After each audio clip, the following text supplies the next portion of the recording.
स्वागत है आपका आदर्श क्रांति परिवार में। आज हम बात करेंगे भारत के तीसरे राष्ट्रपति डॉक्टर जाकिर हुसैन के बारे में। डॉक्टर जाकिर हुसैन का जन्म 8 फरवरी 1897 को हैदराबाद आंध्र प्रदेश के सुम्प्रांत परिवार में हुआ। माता नाजनीन बेगम का प्लेग की बीमारी से ग्रस्त होने के कारण 1911 में इंतकाल हो गया। हुसैन के जन्म के थोड़े समय बाद ही परिवार उत्तर प्रदेश आकर बस गया। कुछ समय बाद हुसैन ने अपने पिता को भी खो दिया। परिवार शिक्षित और आर्थिक रूप से संपन्न था, जिसकी झलक हुसैन के व्यक्तित्व पर साफ दिखाई पड़ती थी। शिक्षा के प्रति लगाव उन्हें अपने पिता से विरासत में मिला था। पिता ने भी कानून के क्षेत्र में अपनी अच्छी जगह प्राप्त की थी। शिक्षा के महत्व को वे भली भांति जानते थे। यही वजह है कि हुसैन ने माता पिता को खो देने के बाद भी पिता की इच्छा पूर्ति के लिए अपनी पढ़ाई बिना किसी रुकावट के जारी रखी।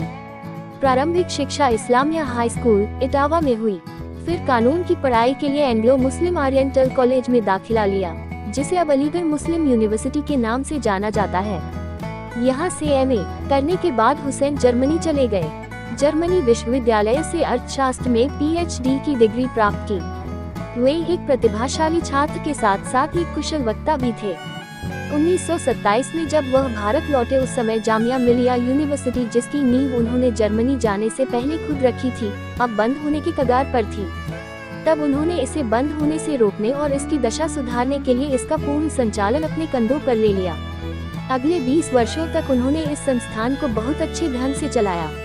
वो एक विद्वान और पुस्तकों के प्रेमी थे। नम्रता और सब धर्मों का आदर करना उनके गुण थे, जिन्हें बालक जाकिर हुसैन ने भी अपनाया। इटावा से उन्होंने मैट्रिक किया और उसके बाद अलीगढ़ में मुस्लिम एंग्लो ओरिएंटल कॉलेज में दाखिल हो गए। एमए की परीक्षाएं होने वाली थी। वह उन दिनों पने के साथ पाने का काम भी करते थे। तभी महात्मा गांधी अलीगढ़ आए और उन्होंने असहयोग आंदोलन का बिगुल फूंका। गांधी जी के असहयोग आंदोलन ने विशेष रूप से 1921 के आंदोलन में अनेक भारतीय युवकों के जीवन की धारा ही बदल दी। जाकिर हुसैन जिस कॉलेज में पढ़ते थे, वहां के छात्रों में 2 दल हो गए। एक असहयोग आंदोलन के पक्ष में था, दूसरा विरोध में। बड़ी गर्मागर्मी हुई, बहस मुबाहिसे हुए, परंतु जाकिर हुसैन कॉलेज छोड़ने के अपने निश्चय पर अटल रहे। प्रिंसिपल ने उन्हें बहुतेरा समझाया कि एमए कर लो, उसके बाद तुम्हें बया नौकरी दिलवा दी जाएगी, पर न तो किसी प्रलोभन में आए और न अपने निश्चय से डिगे। उन्होंने गांधी जी के आह्वान पर कॉलेज छोड़ दिया। इसके बाद उन्होंने अलीगढ़ में जामिया मिलिया इस्लामिया की नींव डाली।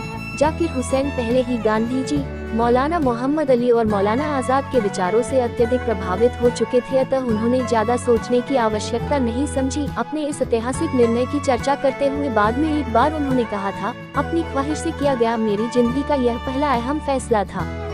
डॉक्टर जाकिर हुसैन उच्च शिक्षा के लिए जर्मनी गए थे, परंतु जल्द ही वे भारत लौट आए।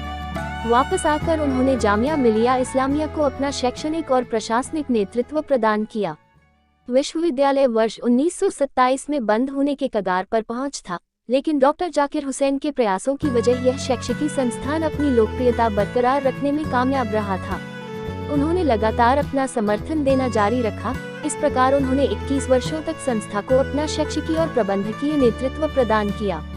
उनके प्रयासों की वजह से इस विश्वविद्यालय ने ब्रिटिश शासन से भारत की आजादी के लिए संघर्ष में योगदान दिया।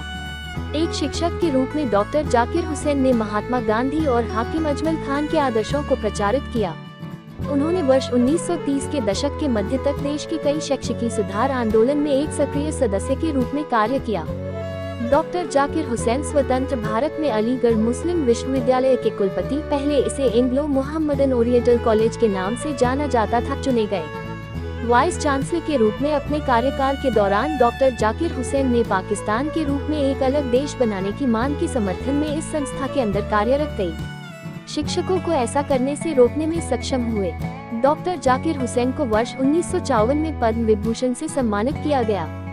डॉक्टर जाकिर हुसैन को अलीगढ़ मुस्लिम विश्वविद्यालय के कुलपति के रूप में अपने कार्यकाल के अंत में राज्यसभा के लिए मनोनीत किया गया था। इस प्रकार वे वर्ष 1956 में भारतीय संसद के सदस्य बन गए। वे केवल 1 वर्ष के लिए बिहार के राज्यपाल बनाए, पर बाद में वे 5 वर्ष 1957 से 1962 तक इस पद पर बने रहे। डॉक्टर जाकिर हुसैन भारत के राष्ट्रपति बनने वाले पहले मुसलमान थे। देश के युवाओं से सरकारी संस्थानों का बहिष्कार की गांधी की अपील का हुसैन ने पालन किया। उन्होंने अलीगढ़ में मुस्लिम नेशनल यूनिवर्सिटी, बाद में दिल्ली ले जाई गई, की स्थापना में मदद की और 1926 से 1948 तक इसके कुलपति रहे। महात्मा गांधी के निमंत्रण पर वह प्राथमिक शिक्षा के राष्ट्रीय आयोग के अध्यक्ष भी बने, जिसकी स्थापना 1937 में स्कूलों के लिए गांधीवादी पाठ्यक्रम बनाने के लिए हुई थी। 1948 में हुसैन अलीगढ़ मुस्लिम विश्वविद्यालय के कुलपति बने और 4 वर्ष के बाद उन्होंने राज्यसभा में प्रवेश किया। 1956 से 58 में वह संयुक्त राष्ट्र शिक्षा, विज्ञान और संस्कृति संगठन यूनेस्को की कार्यकारी समिति में रहे। 1957 में उन्हें बिहार का राज्यपाल नियुक्त किया गया और 1962 में वह भारत के उपराष्ट्रपति निर्वाचित हुए। 1967 में कांग्रेस पार्टी के आधिकारिक उम्मीदवार के रूप में वह भारत के राष्ट्रपति पद के लिए चुने गए और मृत्यु तक पदासीन रहे। डॉक्टर जाकिर हुसैन बेहद अनुशासन प्रिय व्यक्तित्व के धनी थे।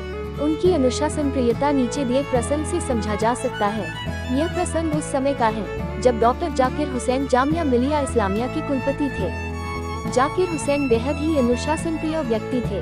वे चाहते थे कि जामिया मिलिया इस्लामिया के छात्र अत्यंत अनुशासित रहें, जिनमें साफ सुथरे कपड़े और पॉलिश से चमकते जूते होना सर्वोपरि था। इसके लिए डॉक्टर जाकिर हुसैन ने एक लिखित आदेश भी निकाला, किंतु छात्रों ने उस पर कोई विशेष ध्यान नहीं दिया।